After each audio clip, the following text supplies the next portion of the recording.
বন্ধুসকল পোনপ্ৰথমে মোৰ ইউটিউব চেনেল বিচিত্ৰ নাইলৈ সকলোকে স্বাগতম জনাইছোঁ।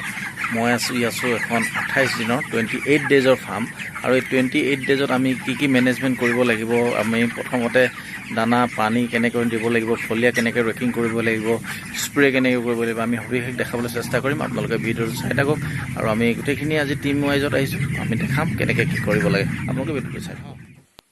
আৰু এয়া আপোনালোকে দেখিছে ফুটপাথৰ ব্যৱস্থা কৰা হৈছে। এনেকৈ সকলো ফাৰ্মতে ব্যৱস্থা কৰিব। ইয়াত ফৰ্মলিন পটাছ পানী দিয়াৰ ব্যৱস্থা কৰিব আৰু এনেকৈ ধৰণে আহিলে আপোনালোকৰ বীজাণু মুক্ত হ'ব ফাৰ্মখনৰ ভিতৰত প্ৰৱেশ কৰোঁতে। আৰু ভিডিঅ'টো চাই থাকক। আৰু এয়া ফাৰ্মখনৰ ভিতৰ পৰিৱেশ। এতিয়া আমি পানী কেনেধৰণে দিয়ে সেই তাৰ ব্যৱস্থা কৰিম, আপোনালোকে চাই থাকক। এয়া দেখিছে আপোনালোকে এনেকৈ এটা ml জোখা পাত্ৰ লৈ ল'ব। তেতিয়া আপোনালোকে মেডিচিনটো পৰিমাণ হিচাপে দিলে আপোনালোকৰ ভাল সুফল পাব। আচলতে যিমান পৰিমাণত দিব লাগে সিমান পৰিমাণে দিব লাগে, বেছি হ'লেও বেয়া, কম হ'লেও বেয়া। আমি এতিয়া বৰ্তমান এচাইটিক এচিড দিম।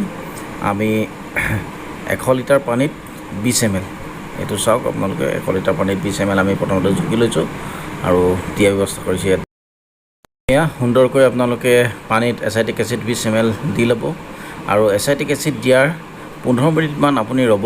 15 মিনিটমান ৰোৱাৰ পিছত আপোনালোকে এই ষ্ট'ৰটো থাকিলে এই ষ্ট'ৰটো দিব পাৰিব, নহ'লে আপোনালোকে ক্লিন টাইপ যি দিয়া হয় সেইটো দি পিনি আপুনি 20 মিনিট সময় ৰাখিব। তাৰপিছতে খোৱাৰ ব্যৱস্থা কৰিব।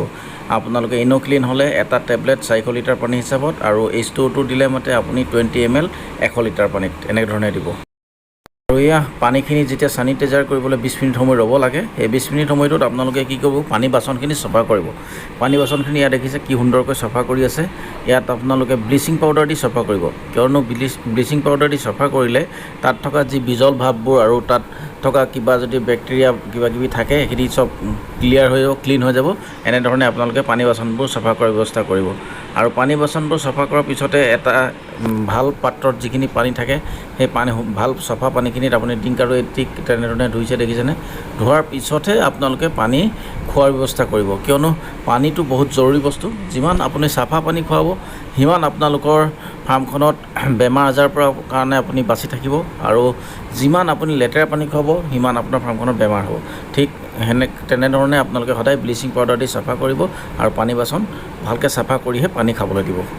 বিশেষ মন কৰিবলগীয়া, আপোনালোকে ৰাতিপুৱা যেতিয়া পানী বাচনখিনি বাহিৰলৈ ধুবৰ কাৰণে উলিয়াই আপোনালোকে প্ৰথমে মন কৰিব কিমান পানী বাচনত পানী আছে, আৰু যিখিনি পানী বাচনত পানী আছে সেইখিনি সদ্যহতে নলিয়াব, আৰু যিখিনিত একেবাৰে নাইকিয়া হৈ গৈছে ঠিক তেনেধৰণে আপুনি চাই পিনি উলিয়াই আনিব আৰু সেইখিনি চাফা কৰি প্ৰথম পানী দিয়াৰ ব্যৱস্থা কৰিব। তাৰ পিছতহে আপোনালোকে আকৌ থকা পানীখিনি চাফা কৰি পিনি নতুন পানী দিয়াৰ ব্যৱস্থা কৰিব, কিয়নো এনেধৰণে কৰিলে আপোনালোকৰ ফাৰ্মখনত যিটো পানীৰ কনজাম্পশ্যন সেইটো কমি নাযায়, তেওঁলোকে এটলিষ্ট পানীটো খাই থাকিবলৈ পাব।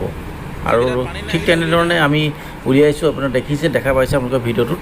এনেধৰণে কৰাৰ ব্যৱস্থা কৰিব, নিশ্চয় সুফল পাব। একেবাৰে উলিয়াই নানিব পানী বাচনখিনি, কম কৰি দি থাকিব ৰেগুলাৰ। আৰু ঠিক তেনেধৰণে আমি ৰেকিং কৰাৰ ব্যৱস্থাটো কৰিব লাগিব। আমি খুব ৰাতিপুৱাই পানী বাচন আৰু এইখিনি চাফা কৰাৰ পিছতে আমি ৰেকিঙৰ ব্যৱস্থাটো কৰিম। ইয়াত দেখিছে আপোনালোকে ৰেকিং কেনেধৰণে কৰে, আমি অকণমান দেখাবলৈ চেষ্টা কৰিছোঁ থুলমূলকৈ আপোনালোকক। এই ডিংকাৰ ষ্টেণ্ডখিনি দেখিছে আঁতৰাই লৈছোঁ, তাতো সেইখিনি ৰেকিং কৰিব, আৰু এই দানা বাচনৰ তলখিনিও ৰেকিং কৰিব, কিয়নো তাত বেছিখিনি ফলিয়াখিনি বেয়া হোৱা দেখা পোৱা যায় আমি সদ্যহতে। সেইখিনি আপুনি ভালদৰে ৰেকিং কৰাৰ ব্যৱস্থা কৰিব। এনেধৰণে ৰাতিপুৱা আৰু গধূলি ডেইলি 2 টাইমছ ৰেকিং কৰিব। আপোনালোকৰ ভুচিটো যিমান ড্ৰাই ৰাখিব, যিমান ভাল ৰাখিব সিমান ভাল ৰিজাল্ট পাব। ইয়াত দেখিছে আপোনালোকক ৰেকিং কৰা কেনেকৈ ব্যৱস্থা আমি দেখাই আছোঁ আপোনালোকক। আৰু ঠিক তেনেধৰণে এয়া দানা বাচনখিনিও আমি তেনেকৈ ধৰণে কৰিব লাগিব। আমি দানা বাচনখিনিত যদি ক'ত দানা কম আছে সেইখিনি প্ৰথম চাম, আৰু যিখিনিত কম আছে সেইখিনি আমি আনি এখন এনেধৰণে বস্তাত ৰাখিম। দেখিছে আপোনালোকে আমি যিখিনি কমকৈ আছে যিখিনি দানা আমি উলিয়াই আনি ইয়াত এখন বস্তাত আমি একলট কৰিছোঁ, আৰু ঠিক তাৰপিছতে এখন শুকান কাপোৰ দি আপোনালোকে এনেধৰণে চাফা কৰিব। দেখিছে কি সুন্দৰকৈ চাফা কৰা হৈছে। এইটো কিয় কৰিব লাগে, কিয়নো আপোনালোকৰ ৰাতি যিখিনি দানা থাকি যায় এইখিনি অলৰেডি অলপ ডেমেজ হোৱাৰ দেখা পোৱা যায় সদ্যহতে, আৰু তেওঁলোকৰ যদি এই ডেমেজ দানাখিনিত আমি যদি আকৌ ফ্ৰেছ দানা এটা মাৰি দিওঁ তেতিয়া আপোনালোকৰ দানাটো অকণমান বাৰ্ডে খাবলৈ মন নকৰে। আমি যদি এনেকৈ ডেইলি আপোনালোকে চাফা কৰি ৰাখে ফিডাৰখিনি, তেতিয়া আপোনালোকৰ বাৰ্ডৰ ডেইলি কনজাম্পশ্যন সেইটো খুব সুন্দৰকৈ হয়, আৰু বডি ৱেটত খুব এটা ভাল ৰিজাল্ট পোৱা যায়। ঠিক এনেধৰণে সদায় আপোনালোকে দানা বাচন আৰু পানী বাচন সদায় চাফা কৰিব, সদায় চাফা কৰিহে খাবলৈ দিব। আৰু এনেধৰণে আমি এটা টিম আহিছোঁ আজি। টিমে গোটেই বস্তুখিনি 28 দিনৰ ফাৰ্মখনক কেনেধৰণে চাফ চিকুণ কৰি দিব লাগে আমি এটা দেখাবলৈ চেষ্টা কৰিছোঁ আপোনালোককো, আৰু আমিও এটা কৰি চাইছোঁ। আপোনালোকে নিশ্চয় সুফল পাব এনেধৰণে কৰিব। আৰু দানা বাচন কিন্তু ডেইলি আপুনি চাফা কৰিব, আৰু ডেইলি দানা বাচনখিনি চাফা কৰাৰ পিছত আপোনালোকে দেখিছে আমি গোটেই কি ধুনীয়াকৈ সুন্দৰকৈ চাফা কৰিছোঁ। আৰু এনেধৰণে আপোনালোকেও চাফা কৰিব সদায়, কিয়নো দানা আৰু পানী এই দুটা বস্তু সদায় চাফা দিলে ফাৰ্মখনত এটা ফ্ৰেছনেছ দেখা পোৱা যায়। আৰু ফাৰ্মৰ এই ওপৰত যিটো আপোনাৰ দেখিছে আপোনালোকৰ যিটো আমাৰ ওপৰত প্লেটখন লগাই দিওঁ সেইখন লগাই দিব, আৰু সেইখন লগাই দিলে কিয়নো বস্তুটো দানা দিবলৈ আমাৰ সুবিধা হয়। ইয়াত দানা বাচনখিনি লগোৱা নাছিলে, দেখিছে কি সুন্দৰকৈ দানা দিছোঁ। এনেধৰণে আপোনালোকে দানা দিব, কম কৰি ঘনাই আপোনালোকে দিনে 5 বাৰ 6 বাৰমানকৈ দিব, আৰু ৰাতি বেছি দানা দিব, কিয়নো কমকৈ ঘনাই দিলে ফাৰ্মখনত ডেইলি কনজামশ্যনটো ভাল হয়। আৰু এয়া দেখা পাইছে আপোনালোকে এই এটা সুন্দৰকৈ কি ধুনীয়াকৈ খাইছে। এনেকৈ কমকৈ ঘনাই দিব, আৰু কিয়নো আৰু এটা বস্তু লক্ষ্য কৰিব আপোনালোকে দানা দিওঁতে, যিটো দানা বাচনৰ হাইট তেওঁলোকৰ যিটো টুটোলা থাকে সেই টুটোলাটোৰ লেভেলত হ'ব। এই যিটো আপোনালোকক আমি দেখাইছোঁ এনেধৰণে কি সুন্দৰকৈ খাইছে চব। একদম এনেধৰণে আপোনালোকে গ্ৰিলখন লগাই দিব, খালি গ্ৰিলখন লগাই দিব। মই যেনেধৰণে আপোনালোকক ভিডিঅ'টো দেখাইছোঁ এনেকৈ ধৰণে কৰিব, আপোনালোকে নিশ্চয় এটা সুফল ৰিজাল্ট পাব বুলি মই আশা কৰিছোঁ। আপোনালোকে ভিডিঅ'টো চাই থাকক, আমি আৰু কি কৰোঁ দেখাই আছোঁ আপোনালোকক ভালদৰে।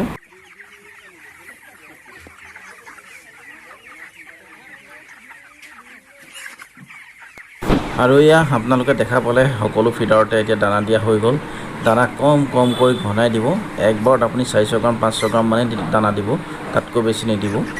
আৰু এটা বিশেষ কথা মন কৰিবলগীয়া হ'ল, আপোনালোকৰ যিখিনি দানা আৰু পানী, এই দানা আৰু পানী বাচনৰ যিটো এলাইনমেণ্ট, সেই এলাইনমেণ্টটো আপোনালোকে খুব সুন্দৰকৈ কৰিব, কিয়নো দানা আৰু পানী বাচনখিনি যদি আপুনি অ'ত ত'ত দিয়ে তেতিয়া আপোনালোকৰ পানী আৰু দানা খোৱাত বহুত অসুবিধাৰ সন্মুখীন হয় বাৰ্ডে, কিয়নো মুৰ্গীক একদম ওচৰতে আৰু কমফৰ্টেবল হিচাপে তেওঁলোকক দানা পানী সুব্যৱস্থা কৰি দিব লাগিব। ইয়াত দেখিছে আপোনালোকে এটা পানী এটা দানা, এটা পানী এটা দানা, ঠিক তেনেধৰণে দানা পানী এনেধৰণে আপোনালোকে সুব্যৱস্থা কৰি দিব পানী। আৰু কিমান সুন্দৰকৈ চাফা কৰি থকা দেখা পাইছে, এনেধৰণে সদায় চাফা কৰি ৰাখিব। আৰু ফিডাৰ টিংকাৰৰ এই এলাইনমেণ্ট দেখিছে, পানী বাচন দানা বাচন, পানী বাচন দানা বাচন, এনেধৰণে এটা সুন্দৰকৈ এলাইনমেণ্ট কৰা হৈছে। এনেধৰণে আপোনালোকে সকলো ফাৰ্মতে কৰিব আৰু ভাল সুফল পাব আপোনালোকে। থুলমূলকৈ আপোনালোকক গোটেই ফাৰ্মখন দেখাবলৈ চেষ্টা কৰিছোঁ, কিমান সুন্দৰকৈ আমি এতিয়া চাফা কৰি দিলোঁ। এনেধৰণে সদায় কৰিব। আৰু ওপৰত দেখিছে টকোপাতেৰে কৰিব, আৰু ফেনৰ ব্যৱস্থা কৰিব, চিলিং ফেনটো ব্যৱস্থা কৰিলে কি হয়, ইয়াত যিখিনি বাহিৰৰ পৰা যিখিনি এমনিয়া গেছ থাকে সেইখিনি বাহিৰলৈ উলিয়াই দিয়া সুবিধা কৰি দিয়ে, আৰু ফাৰ্মখন অলপ ঠাণ্ডাও ৰাখে ফেন হ'লে মতে। বিশেষকৈ ইয়াত টকোপাতৰ ফাৰ্ম, ইমান গৰমো নহয়, ভাল হৈ থাকে। ওপৰত টকোপাত বা খেৰ ব্যৱস্থা কৰিলে বেছি ভাল হয়। আৰু এটা বিশেষ মন কৰিবলগীয়া, আপোনালোকৰ ফাৰ্মখন দেখিছে কি সুন্দৰকৈ ত্ৰিপালখিনি খোলা ব্যৱস্থা কৰা হৈছে বাহিৰত। এনেধৰণে দুটা পাৰ্টকৈ আপুনি কৰিব, ভেণ্টিলেশ্যনটো ভাল হ'ব আপোনালোকৰ। স্প্ৰেটো এনেকৈ মাৰিব লাগে। স্প্ৰেটো এইটো নহয় যে আপোনালোকে কিবা ভুচিটো ভিজিব বুলি যে স্প্ৰে নেমাৰে, কমকৈ পানী লয়, সেইটো নহয়। actually ভুচিটো ভিজিব লাগিব, তেতিয়াহে ইয়াত থকা যিমান বেমাৰ আজাৰ বেক্টেৰিয়াবোৰ নাইকিয়া হ'ব। আমাৰ কি হয়, ফলিয়াটো বেয়া হ'ব বুলি আমাৰ কি হয়, পানী 5 লিটাৰ বা 4 লিটাৰ ল'ব, 7 লিটাৰ ল'ব, লৈ পিনি স্প্ৰেটো কৰি থৈ দিয়ে। সেইটো নহয়, এটা স্প্ৰে হ'লে একদম পূৰা এনেকুৱা হ'ব লাগিব। লাগে 2 স্প্ৰে কৰিব, বুজি পাইছে নাই? 2 স্প্ৰে কৰিব, 30 লিটাৰ ল'ব পানী, তেতিয়াহে স্প্ৰেটো পাৰফেক্ট হ'ব। আমাৰ কি হয়, স্প্ৰে কৰিছোঁ বুলি আমি কি কৰোঁ, ওপৰ স্প্ৰেটো মাৰি থৈ দিওঁ, সেইটো নহয় কিন্তু স্প্ৰে দেই। নজলটো ওপৰে ল'লেতো মুৰ্গীটো গাত মাৰিবলৈ হ'লে, আৰু এইটো হ'ল ডাইৰেক্ট এতিয়া ফলিয়াটো বেছি। এতিয়া আপোনালোকে দেখা পাইছে, আমি আপোনালোকক লিটাৰ স্প্ৰে, যিটো ফলিয়াত স্প্ৰে কৰে সেইটো আপোনালোকক কৰা দেখাই আছোঁ। এনেধৰণে সদায় 2 টাইমছ স্প্ৰে কৰিব, ৰাতিপুৱা আৰু গধূলি। ফাৰ্মখন যিমান ধুনীয়াকৈ স্প্ৰে কৰি থাকিব আৰু সিমান আপোনালোকৰ ফাৰ্মখন ফ্ৰেছ হৈ থাকিব। ইয়াত দেখিছে কি সুন্দৰকৈ এটা স্প্ৰে কৰিছোঁ। স্প্ৰেটো এনেধৰণে কৰিব সদায় আপোনালোকে। ইয়াত আমি ক্ৰছলিন স্প্ৰে কৰিছোঁ, ক্ৰছলিন, B9J4, যিকোনো এটা আপুনি ফলিয়াত স্প্ৰে কৰিব পাৰিব। আৰু এইটো আপুনি ৰাতিপুৱা বা গধূলি যিকোনো এটা টাইমতো মাৰিব পাৰিব, একো নাই। এইটো লিটাৰত 5 ml হিচাপে ল'ব। যদি 10 লিটাৰ পানী লয় 50 ml ফ্ৰচলিন বা 50 ml B9J4 লৈ স্প্ৰে কৰিব পাৰিব আপোনালোকে। বেৰৰ চুক বোট মাৰিব লাগে, একদম ধুনীয়াকৈ চুক বোট পূৰা মাৰিব লাগে স্প্ৰেটো। সেনেকৈ সূতা বোট চুক বোট এইটো পূৰা স্প্ৰে কৰিব লাগে, কাৰণ মুৰ্গীখিনি তাতে গৈ থাকে ন।